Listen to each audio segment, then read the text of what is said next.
Hello. Today we're talking about my another favorite topic, which is called thinking skills.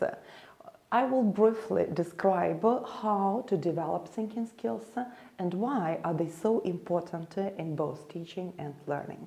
Some history at first. The theory of thinking skills was developed by Benjamin Bloom, who put all thinking skills into the so-called taxonomy. And he said that this taxonomy is divided into lower order thinking skills and higher order thinking skills, lots and hordes. When we think of IELTS essays, for example, or different strategies of eloquent speaking, we will understand that here most higher order thinking skills are involved. But how can we develop them when the kids are not that advanced, and how is it possible to introduce thinking skills into the curriculum? First of all, I started thinking about thinking skills after I understood that practicing dialogues is not that effective.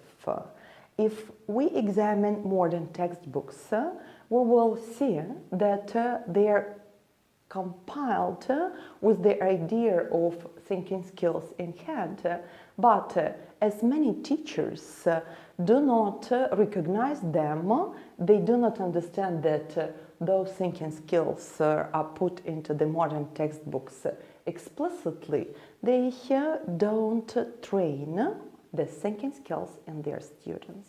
So what do?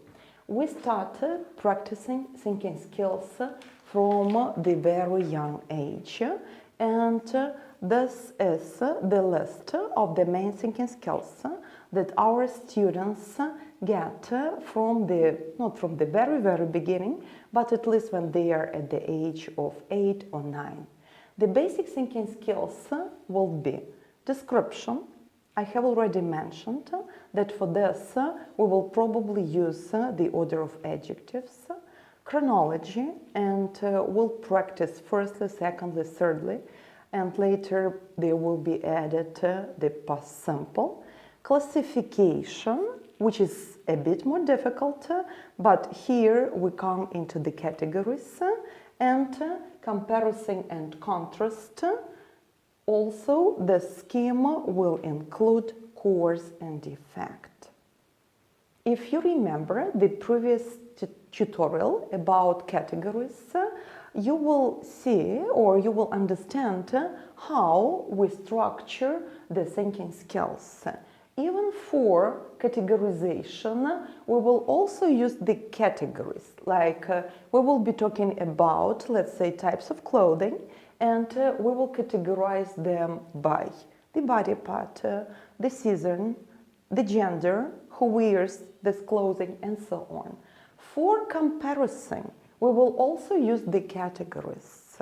Like if we compare, for example, a dress and a skirt, again we will talk about the categories, the body part, when we use it, occasions, and so on.